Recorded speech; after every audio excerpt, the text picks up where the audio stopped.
I bought my troop carrier in February 2017. Built it, presented all those lovely videos on YouTube, and then took it on the Canning stock route, 1,600 plus kilometres of nothingness through the Australian bush. Amazing, amazing trip. Came back from the trip, took it to my local Toyota dealer and asked them to do a service.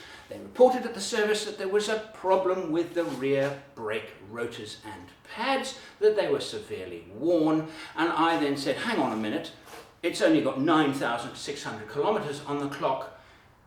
This isn't right. This is a faulty component. Surely at 9,600 kilometres you can't have brake discs that are... I presented the video after having an unsatisfactory conclusion from my dealership as the Worthless Warranties video, and it is yet to be broken in terms of a record. Number of people watching the video, number of people commenting, and everything that it created. I know for a fact that Toyota head office saw the video, and right now I'd like to present the final conclusion to that story. I'm Andrew St Pierre White. Join me as I share my passion for building four-wheel drive trucks and then travelling to the remotest parts of the world. I admitted to the service chap at the dealership that yes, the Canning stock was pretty rough on the vehicle, and he said it was the red dust. He blamed the red dust. The vehicle's not suitable for red dust. You can't drive it in red dust without this kind of wear and tear. Now, you decide now whether this is in fact excessive wear for 9,600 kilometres or not. Reaction to the video is mixed, but I think the vast majority said it's ridiculous. I mean, that kind of wear and tear, I have not seen it that bad on Land Cruisers that I've owned with over 200,000 kilometres on them. So this to me was nonsense. That's why I did the video, because for me it was very easy, because eventually at about 14,000 kilometres I had driven all the way across Australia. I was in Melbourne and I was having the actual correction done by a company called Multi-Drive, and they said your brakes are shot, they're a complete mess, we can't skim the rotors, they're too badly gone, you'll have to get replacements. I thought, well, the brakes didn't feel bad, but they said, we'll sort you out. And Terrain Tamer came to the rescue, and apparently a guy actually, they phoned up, said, we got Andrew here, and the guy got in his car and drove all the way, I mean it was like an hour's drive, and delivered these new rotors to me. Thank you. So it was easy for me. They didn't even charge me for it. But I was still ticked, because it's okay for me, but what about the guy in the street who goes to the dealership with exactly the same problem? When you do, you have to go and spend money that you shouldn't need to spend because this is a warranty claim. So now, Toyota decided to do nothing, obviously because they thought, well, you know, maybe it'll blow over.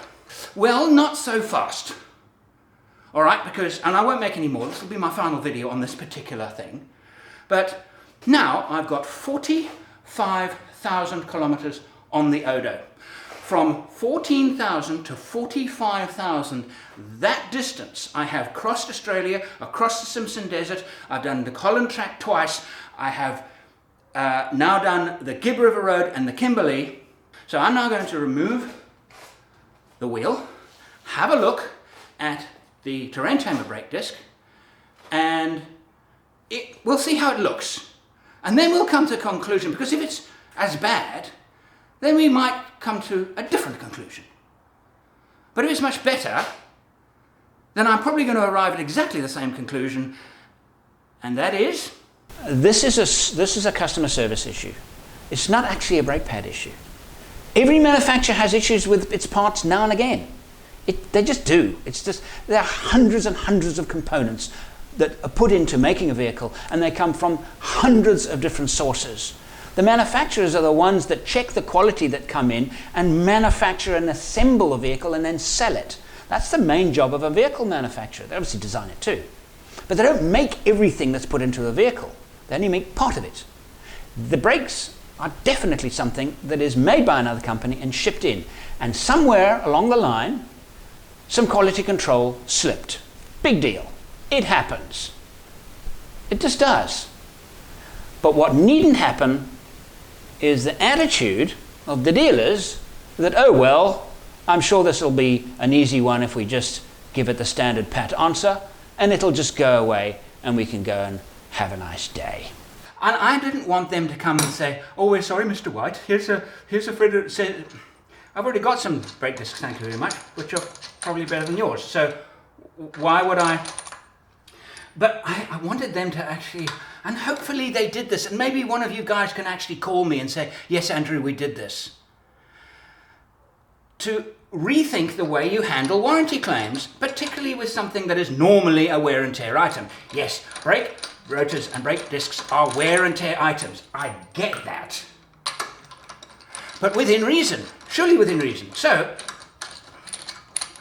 do something about it. I said, no, that's not fair to the customer, okay? We buy these vehicles because, as a general rule, they're really reliable, they're really well built.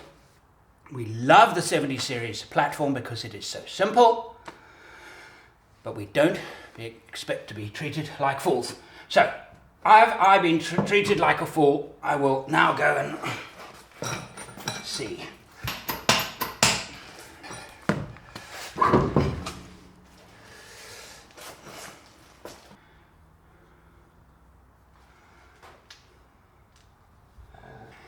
I can feel on them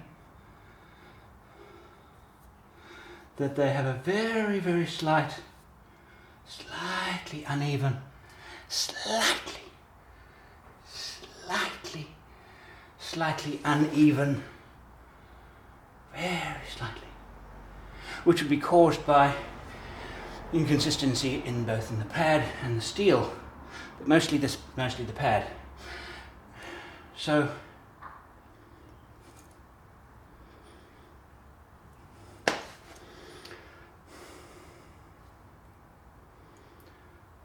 I mean, what am I supposed to say now?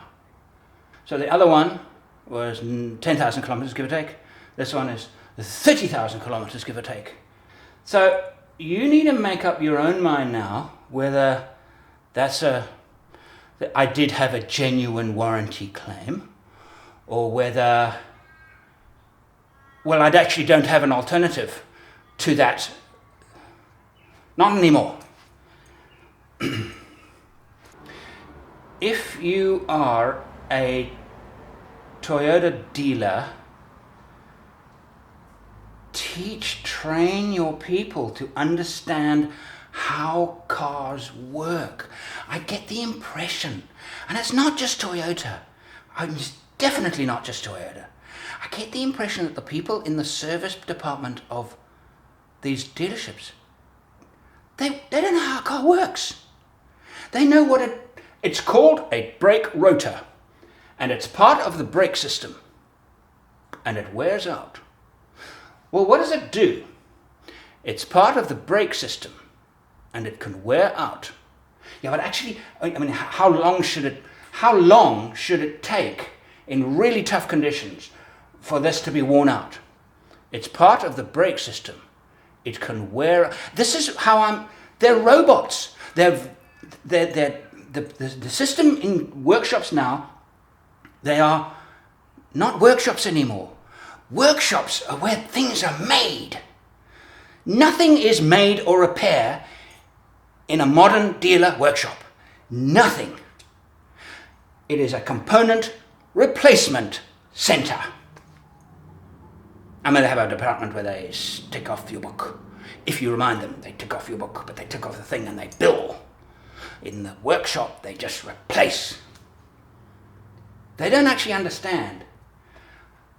I feel like going to them and saying, do you know what's inside here? Inside this thing here, what's inside here?